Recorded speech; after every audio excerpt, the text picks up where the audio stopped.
Seguimos. Bueno, tenemos un par de mensajes. Está difícil para Tsipras pelear con Merkel y Lagarde juntas. Que les devuelvan todo lo histórico que le llevaron a los griegos. Saludos, Milano. Por supuesto que está difícil. Nosotros no decimos que sea fácil.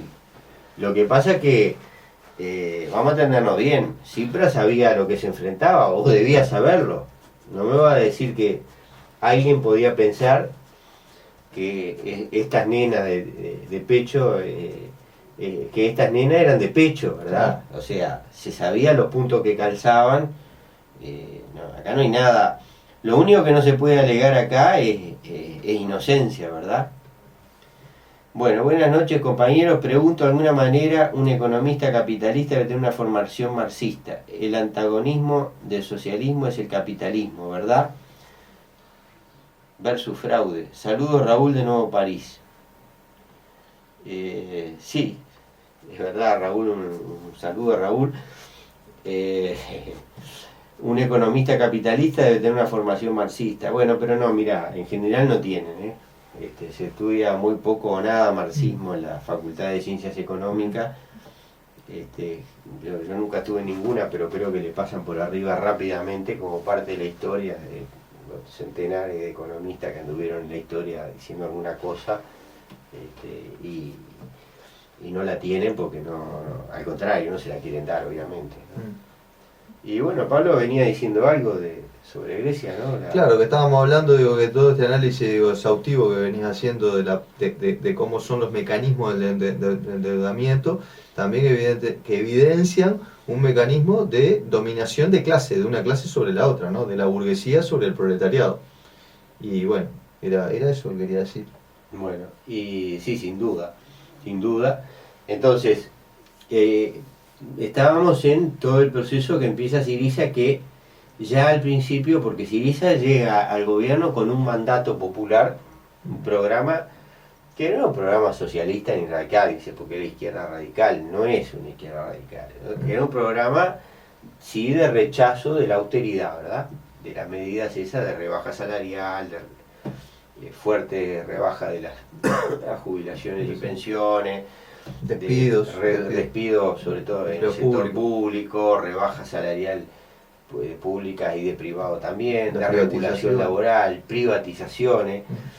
O sea, ellos no llegan con un programa, digamos, llegan con un programa de, bueno, aflójenos un poquito la deuda, aflojen la deuda, pero vamos a cambiar la lógica esta, ¿no? Pero ya del principio empiezan a aflojar, ¿verdad? O sea, aceptan ya entrar dentro de la lógica esa del memorándum que venían escribiendo, ¿no? Entonces, como dice este economista, voy a leer el apellido porque Stavros Mavroudeas, que es un profesor de una universidad griega, dice que Syriza ya de entrada empieza a aflojar, y cuanto más afloja la troika, más los aprieta, ¿verdad? O sea, cada cosita que aflojan le exigen otra más, le aprietan más la tuerca, ¿verdad? Sí. Entonces, esto lleva al rompimiento. Este proceso se va dando a lo largo de todos estos meses. Sucesivamente aparecen distintos vencimientos. Entonces, cuando llega un vencimiento de un pago que va a dejar a Grecia en default, bueno, le obligan a aflojar algún punto del coso, entonces hacen el pago, o sea, el Banco Central Europeo o el Fondo Monetario le prestan para que le paguen al otro, ¿verdad? Y no queden en default, y así los van apretando, hasta que llega un momento, que fue, si mal no recuerdo, la semana pasada o la anterior, que había un vencimiento creo que fue el 30 de junio, había un vencimiento del Fondo Monetario Internacional de 1.000 y pico millones de dólares para lo que era dudaría un chaucho así palito, ¿verdad? Pero que ya Grecia no tenía plata y no pagó. Y a partir de ahí se da la situación de que Syriza llama al referéndum, ¿verdad? Que crea un gran escándalo en Europa porque no era una medida de fuerza, esa es una medida de fuerza, ¿verdad? Ahora, esta ruptura de negociaciones, dice Mavroudeas, demuestra el carácter no realista del programa de gobierno de Syriza de llegar a un compromiso decente con la Unión Europea, que no fuera ni un choque ni una capitulación. Y esto es un tema fundamental, quedarse en la eurozona a cualquier costo. Porque ese es el tema. Syriza ya de un principio, en su programa electoral y después las elecciones, se mantiene absolutamente firme e inconmovible en cuanto a que de ninguna manera se va a ir de la eurozona. Y acá lo que dice Magruder es si usted se quiere quedar en la eurozona y en la Unión Europea, tiene que capitular con las demandas de los poderes dominantes. No hay otra posición, o no hay otra salida. Incluso la proposición de 47 páginas de Syriza por una versión más suave del programa de austeridad de la Troika fue rechazado en forma indignante. Todavía los tipos escandalizados, lo insultaron en una reunión a Varoufakis, lo insultaron, derecho viejo, ¿no? El fracaso de Syriza, de la estrategia de Syriza, y el descontento popular que se empezó a generar con el retorno de las políticas de austeridad obligaron a Syriza a rechazar la demanda de la Troika y ponerlas al voto público, y llegar al referéndum, ¿verdad? El referéndum, claro, así, para Syriza tenía dos significados posibles. Si era un sí, le lavaba las manos, o para renunciar y dejar a que otro hiciera, o para llevar adelante la política de austeridad, ahora con un nuevo mandato popular, ¿no? Vamos a seguir leyendo la Magrudea, porque es más ordenado, ¿verdad? Entonces Syriza falló no solo estratégicamente, pero también tácticamente. No tocó en lo profundo de la estructura del Estado, que continúa siendo dirigido por siervos obedientes de la oligarquía griega, y encima ascendió a algunos de ellos a posiciones cruciales, ¿no? Por ejemplo, Syriza no adquirió control del Banco Central, porque hay un Banco Central griego, ¿no? Y incluso aceptó incluso nombró varios hombres del sistema en el directorio de los bancos comerciales y otras empresas públicas. Syriza vació las arcas estatales por pagar estúpidamente todos los tramos que iban venciendo del Fondo Monetario y de los acreedores internacionales. O sea, en lugar de agarrar y decir, guardar ese dinero, apretar ese dinero para tener un margen de maniobra ante una ruptura, no.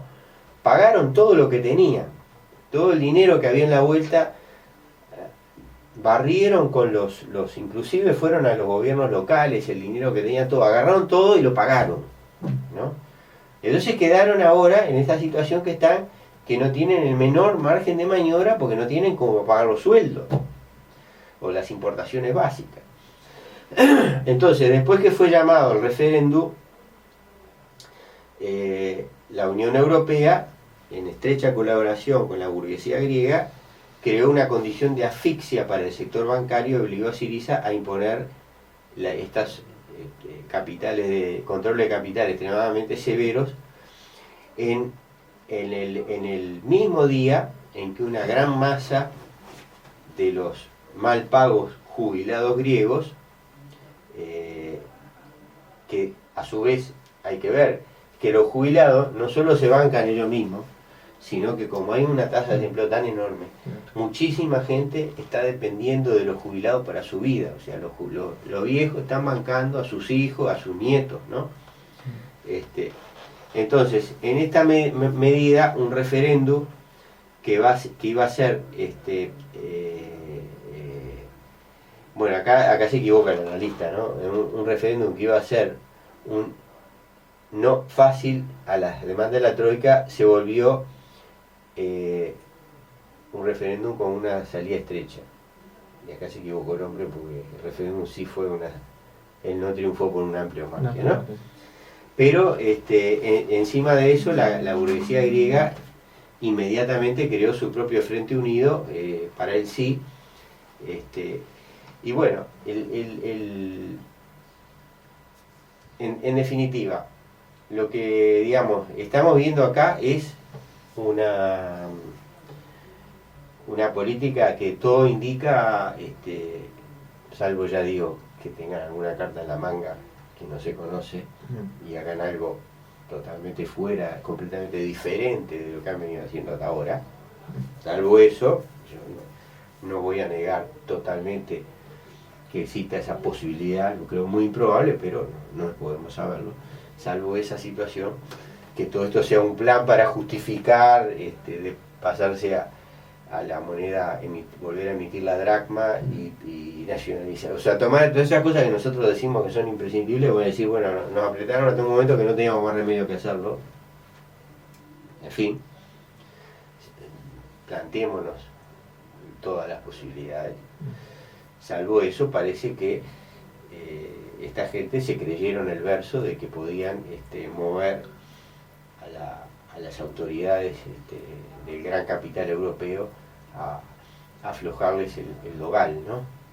Y lo que pasa es que acá hay dos problemas, ¿no? O sea, desde el punto de vista económico, Grecia no es un problema. O sea, he visto gente que ha dicho que una caída de Grecia o la salida de Grecia al euro puede provocar problemas financieros en Europa. Eso no es cierto, porque el Banco Central Europeo tiene la máquina de hacer plata, y cualquier problema que pueda surgir colateral, ¿verdad? O sea, yo qué sé, seguros sobre títulos de deuda griego que estén dando vuelta por ahí. O sea, no sé, problemas que se pueden generar, lo tapan con plata y realmente no es un problema, ¿no? Acá hay un problema geoestratégico también. O sea, Grecia está ubicada en el sureste de Europa. Si ustedes miran el mapa se dan cuenta que tiene frontera con Turquía, que tiene frontera con Albania, que tiene frontera con Macedonia, los restos de Yugoslavia en el norte. Está en un lugar en el Mediterráneo, ahí muy cerca de Israel. Es un lugar de paso, lo ha sido históricamente. Y además la Unión Europea tiene un reglamento que todas sus decisiones tienen que ser tomadas por unanimidad. O sea, Grecia, por ejemplo, ahora votó la reimposición de sanciones a Rusia. Si Grecia se hubiera opuesto, las sanciones hubieran caído. Probablemente hubieran expulsado a Grecia de la Unión Europea, pero de momento no hubieran podido sacar la renovación de las sanciones a Rusia, no hubieran podido sacarla, ¿verdad? Y está todo el tema de la participación de Grecia en la OTAN. Entonces, acá, digamos, hay un tema político, geoestratégico, que es más importante, bastante más importante, desde el punto de vista económico global, quiero decir, no desde el punto de vista económico del pueblo griego, que el económico, ¿verdad? Entonces, bueno, ¿qué va a pasar? Yo que sé qué va a pasar. A mí, digo, me da la impresión, ya no le queda mucha salida al gobierno griego, básicamente porque además, después aún del no, el lenguaje de las autoridades de la eurozona no ha cambiado, ¿no? Por ejemplo, Merkel creo que no dijo nada, mucha cosa, pero hay varios otras autoridades que han dicho que bueno, que esto dificulta cualquier acuerdo, y o sea, siguen pidiendo la sangre, la famosa libra de carne, ¿no? ¿Se acuerdan de aquella obra de Shakespeare, ¿no? El mercader de Venecia, siguen pidiendo la libra de carne, y bueno, y se ciscan en el voto popular del pueblo griego. Y en realidad lo que ha hecho el resultado de esta elección es poner al gobierno griego aún más contra la pared. De todo esto evidentemente la conclusión que uno sacaría es que no se puede ir a medias, ¿no? O sea, cuando hay situaciones críticas, si un gobierno o va al fondo y toma medidas drásticas que afectan los intereses de la gran burguesía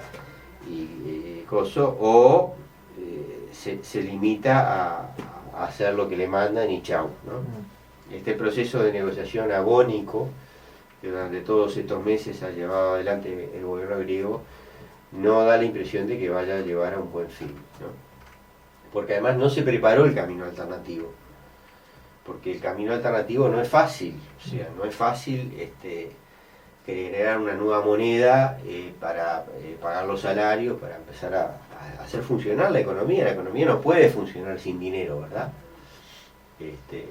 Entonces, si no tenés euros, bueno, tenés que crear otra cosa, llamarla dracma o llamarla lo que sea, pepito, pero tenés que emitir los pepitos y que empiecen a circular los pepitos y la gente los use para comprar, para pagar impuestos, el Estado pague los salarios con pepitos, y vas a tener problemas externos, porque vas a tener que no vas a poder importar petróleo con pepito, pero bueno, quién sabe, por ahí Grecia puede hacer un acuerdo con Rusia o con Venezuela para que le suministren combustible, petróleo en condiciones favorables a crédito o a pagar con pepito, o con dracmas, y así con China, o sea, puede empezar a salir de esa cárcel asfixiante que se ha transformado la Unión Europea y salir adelante, ¿verdad?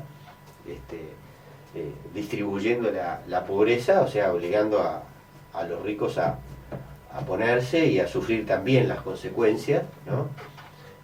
Y salir de este empobrecimiento paulatino que está llevando un país que tenía un país desarrollado a ser un país francamente tercermundista, ¿no?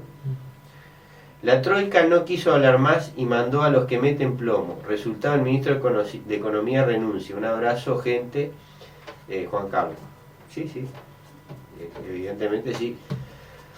Hoy el demógrafo Mació decía con toda razón que Europa le devuelve a Grecia todo lo que le han robado durante cientos de años y que Europa tiene en sus museos. Haciendo números, Grecia ya no tendría deuda. Graciela. Sí, yo pienso que es muy probable que Mació tenga razón. Sí. Pero bueno, estos son todos razonamientos muy lindos, muy justos, muy bárbaros, pero ¿cómo te voy a decir? A mí me interesan esos razonamientos, pero a mí me interesa la lucha, me interesa extraer de todo esto lecciones, no lecciones de la buena voluntad, porque la buena voluntad no existe, ¿no? Sino lecciones para el combate. Claro. Entonces eso es lo que yo no veo mucho tampoco, porque sí, todos podemos decir que hacer la comisión de auditoría y la deuda griega es ilegítima, pero sí, es ilegítima ¿y qué? ¿Y qué arreglo con decir que la deuda griega, una comisión de parlamento que dice que la deuda griega es ilegítima? ¿Y eso qué? Sí. ¿Para qué me sirve? Claro, Entonces, un gobierno que tiene que buscar camino de salida. El camino de salida en la lucha y en el enfrentamiento y en el combate. Y eso tiene riesgos. Y eso tiene nombre también. Y eso tiene nombre. Decirlo. La revolución socialista. Sí. El gobierno tiene que... En definitiva, eso. Claro, el gobierno tiene que hacer de última, el camino con el pueblo. Es el camino, ¿no? Claro. Bueno, en eso estamos. Hay que desempolvar los libros de Marx, de Engels, de Lenin, ¿no?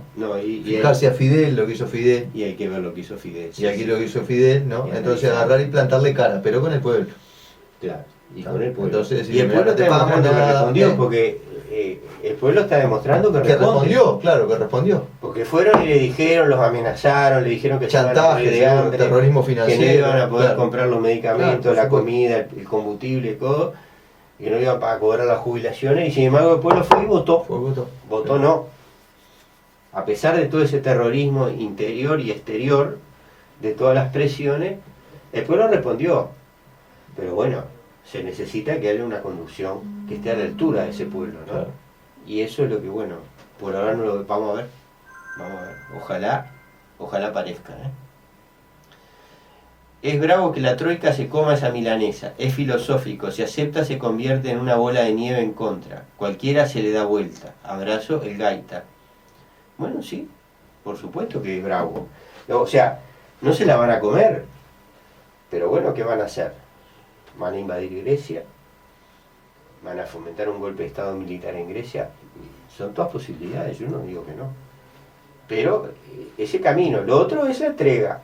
Lo otro bueno, es claudicar, seguimos, seguro. claro. Es capitular, claudicar. Bajamos ser obsecuente, seguro. bajamos las jubilaciones, echamos a los funcionarios públicos, regalamos las empresas públicas, regalamos las islas griegas, porque también le han dicho que venden las islas para pagar. Y Grecia se transforma en un país tercermundista típico, ¿verdad? Sometido, con unas condiciones de vida espantosas. Bueno,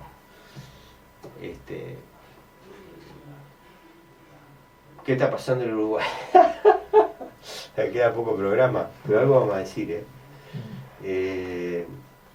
bueno, nosotros habíamos hablado de las cuentas nacionales, de cómo